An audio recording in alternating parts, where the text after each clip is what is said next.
जब तक मजलिस है और असदुद्दीन ओवैसी व अकबरुद्दीन ओवैसी जिंदा है, तेलंगाना में किसी भी मेरे मुसलमान भाई बहन पर कोई बुरी नजर उठा के देख भी नहीं सकता।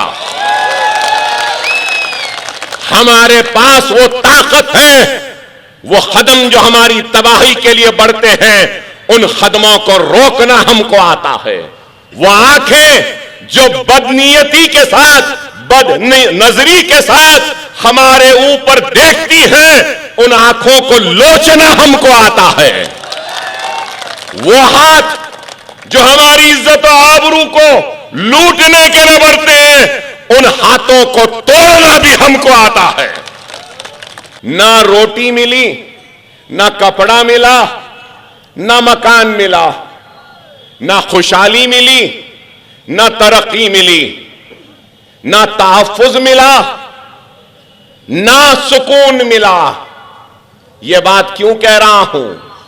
इसलिए कह रहा हूं, अप्रैल 2017 पहलू खान अलवर की लिंचिंग, डेयरी फार्मर थे, नूह डिस्ट्रिक्ट में हरियाणा में मारा गया।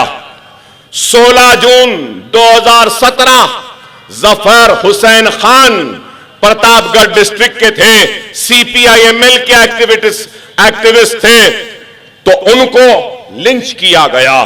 जुलाई 2018 रकबर खान लिंच किया गया काउ स्मगलिंग के नाम पे। सितंबर 17 2018 अजहर खान चित्तौड़गढ़ डिस्ट्रिक्ट में इनको लिंच किया गया। 8 फरवरी बासित खान इलियास गुलाम मोहिउद्दीन को, कश्मीरी बच्चा था बासित खान गुलाम मोहिउद्दीन, जो जयपुर के एक दुकान में काम करता था, उसको मार मार कर खत्म कर दिया गया। 3 अप्रैल 2022 मोहम्मद सुलेमान 55 साल का अजमेर डिस्ट्रिक्ट में उसको लिंच किया, बेवार राजस्थान अजमेर डिस्ट्रिक्ट में। रिपोर्ट्स के हिसाब से मोहम्मद सलीम होलसेल वेजिटेबल का वेंडर था, कारोबार करने वाला, उसको मारा गया।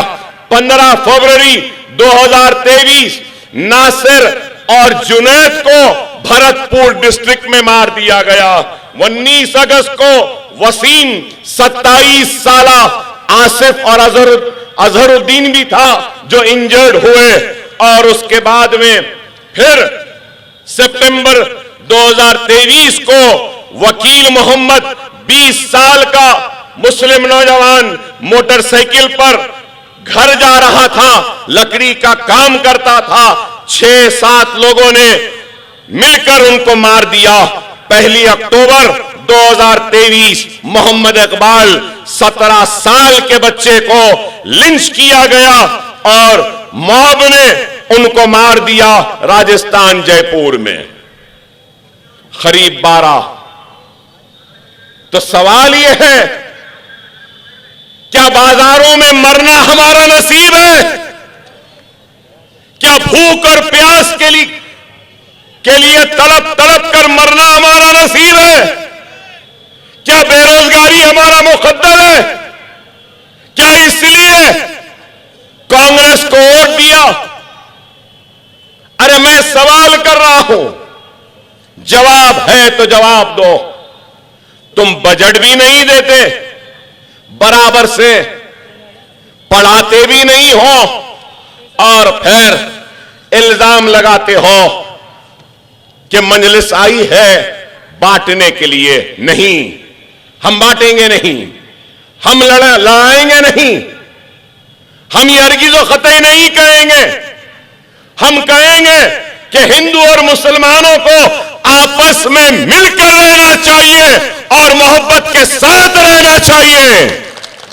लेकिन वो लोग जो हमारी वफादारी पे शक करते हैं, उनसे कहूंगा सरहदों पे छोड़कर देख लो, इस मुल्क की सरहद की हिफाजत कोई लटवाला कर सकता है या ये दाढ़ी वाला और टोपी वाला मुसलमान कर सकता है, दुनिया देख लेगी।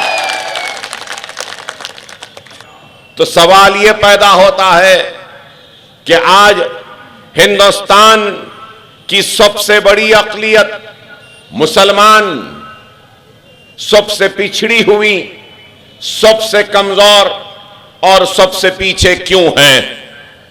इसकी वजह क्या है? मैं बड़े ही मौजरत क़ाई के साथ माफी चाहते हुए यह बात कहूंगा कि हमारा हाल तो यह हो गया कि हम फुटबॉल की तरह हैं, कभी कोई खेलता है तो कभी कोई खेलता है, कभी इसके पैर में तो कभी उसके पैर में। आखिर हमारा मुस्तकबिल कब ठीक होगा? हमारे हालात कब ठीक होंगे? ये एक सवाल है। और अगर आज हम हिंदुस्तान की सियासी उफक पर नजर डालेंगे और देखेंगे तो हमको क्या नजर आएगा कि हर तबका, हर समाज, हर किसी की अपनी आवाज है, हर किसी की अपनी सियासी पहचान है। मेरी मुराद है तो इस बात से है कि हिंदुस्तान में ब्राह्मण समाज है तो उनकी सियासी ताकत है, हिंदुस्तान में पंडित समाज है, पंडित के लोग हैं तो उनकी एक सियासी आवाज है, हिंदुस्तान में दलित हैं तो उनकी एक आवाज है, हिंदुस्तान में यादव हैं तो उनकी आवाज है, हिंदुस्तान में साउथ में रेड्डी हैं तो उनकी आवाज है, हिंदुस्तान में लिंगायत है तो उनकी आवाज है, हिंदुस्तान में राव है तो उनकी आवाज है। बहरहाल हर किसी की आवाज है, और अगर किसी की आवाज नहीं है तो वो मुसलमान की आवाज नहीं है। और आज अगर हम मुसलमान की बात करते हैं या अगर हम पर इल्जाम लगता है कि हम सिर्फ मुसलमान मुसलमान कहते हैं, तो मैं ये बात कहना चाहता हूं कि अगर आज मैं मुसलमान की बात कर रहा हूं तो इसलिए कर रहा हूं कि मैंने दस्तूर पर हलफ लिया और मेरी जिम्मेदारी और मेरा काम है कि मैं पिछड़े हुए को आगे लाऊं, मेरा काम है कि कमजोर को ताकतवर बनाऊं, मेरी जिम्मेदारी है कि जो सबसे पीछे है उसको आगे बढ़ाऊं। और अगर मैं आज पिछड़े हुए मुसलमान की बात करता हूं तो लोग इसको गुनाह समझते हैं। अगर मैं कमजोर मुसलमान की बात करता हूं तो लोग इस पे तनकीद करते हैं। मैं उन तनकीद करने वालों से कहना चाहता हूं, कोई भी मुल्क, कोई भी रियासत उस वक्त तक तरक्की नहीं कर सकता या तरक्की याफ्ता या सुपर पावर नहीं बन सकता जब तक कि उस मुल्क, उस रियासत, उस शहर के हर रहने और बसने वालों को इस बात का एहसास न दिलाया जाए कि तुम भी तरक्की के हिस्सेदार हो, तुम भी ताकत के हिस्सेदार हो। अगर कोई आज ये ख्वाब देख रहा है कि हिंदुस्तान को तरक्की याफ्ता बना देंगे, हिंदुस्तान को सुपर पावर बना देंगे, तो उस ख्वाब में मैं भी शामिल होना चाहता हूं। मुझे दूर रखकर अगर कोई ये ख्वाब देखता है तो उसका ख्वाब पूरा नहीं हो सकता।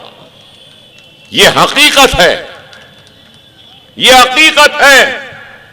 लेकिन इस हक़ाइक़ को कोई कबूल करना नहीं चाहता।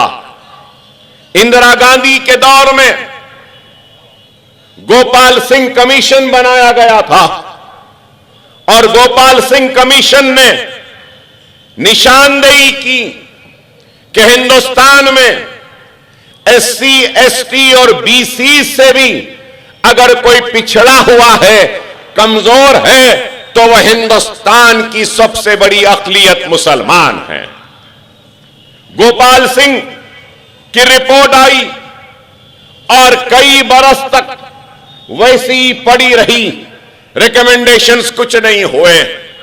और फिर उसके बाद में आपके सामने है कि सच्चर कमेटी की कमेटी तश्कील दी गई और सच्चर कमेटी ने भी पूरे हिंदुस्तान का दौरा किया और अपने रिपोर्ट में, आज भी इंटरनेट पर जाओ, सच्चर कमेटी की रिपोर्ट को देखो तो सच्चर कमेटी ने यही बात कही कि एससी, एसटीज और बीसी से भी पीछे हैं, पिछड़े हुए हैं, कमजोर हैं जिंदगी के हर शोबे में, चाहे वो मुस्लिम बस्तियों की डेवलपमेंट हो, पिछड़े हुए मुस्लिम बस्तियां, मुसलमानों के बस्तियों में अगर कोई चीज दिखाई देती है तो गंदी मोहरियां हैं, बदतरीन रोड है, ना स्कूल नजर आते हैं, ना बैंक नजर आते हैं। सच्चर कमेटी की रिपोर्ट ने कहा कि मुस्लिम बस्तियों में अगर कोई चीज नजर आती है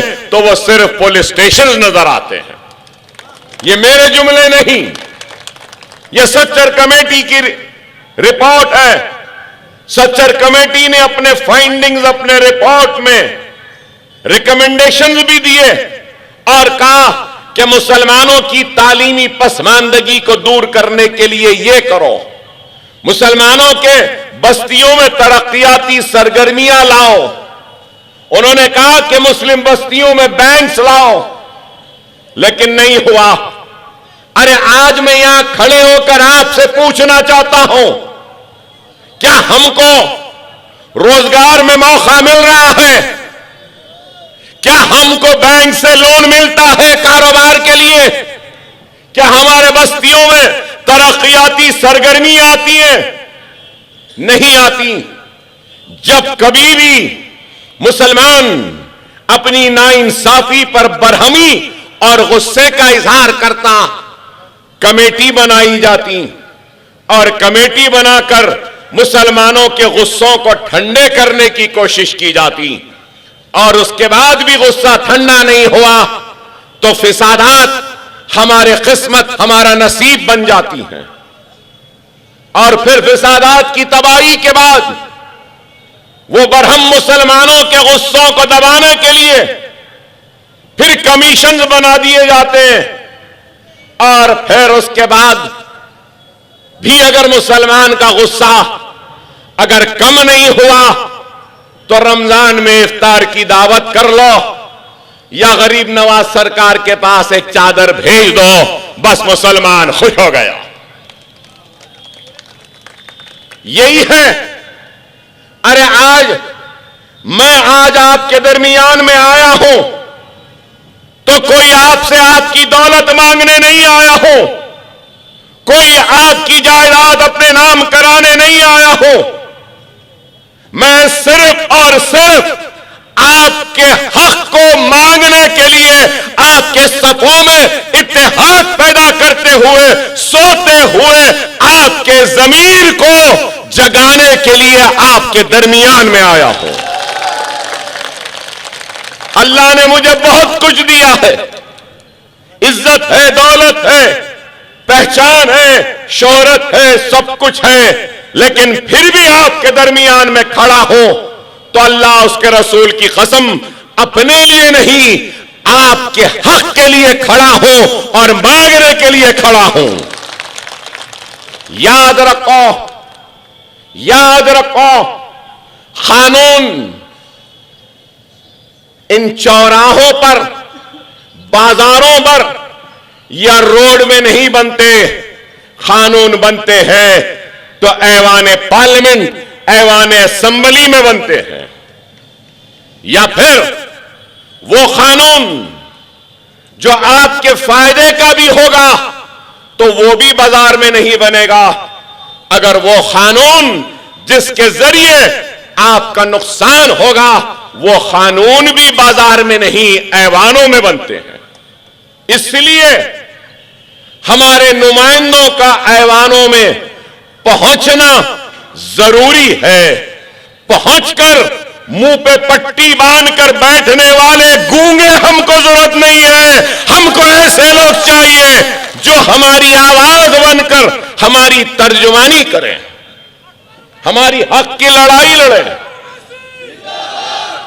मैं आपकी जिंदाबाद के नारों के लिए नहीं आया, अभी मैं जब आया तो लोगों ने नारा लगाया, शेर आया, शेर आया, शेर आया। नहीं मेरे भाई, मैं शेर नहीं हूं, मैं इंसान हूं और एक रसूलुल्लाह का गुलाम हूं।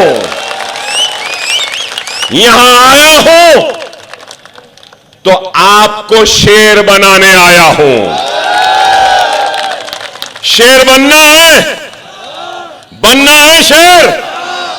अपने रूठे हुए अल्लाह को मना लो, अपने रूठे हुए अल्लाह को मना लो, ईमान को मजबूती से थाम लो, मसाजिद को आबाद कर दो, यतीमों यसीरों की मदद करो, सीने से कुरान को लगा लो, सुन्नत रसूलुल्लाह पे अमल कर लो। फिर देखो रूठा हुआ अल्लाह भी राजी हो जाएगा और फिर से इस रियासत के मुकद्दर के फैसले हमारे हाथ में आ जाएंगे।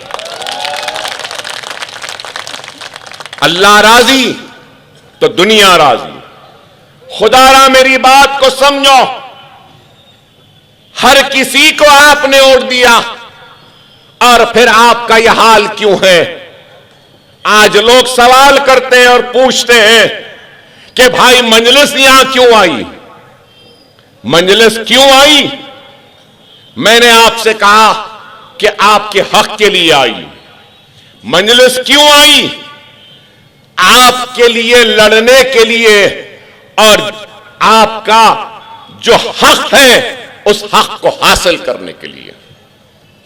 और अगर हम आए हैं तो इसलिए आए हैं कि सारे लोग नाकाम हो चुके हैं। आज किसी के पास कुछ नहीं,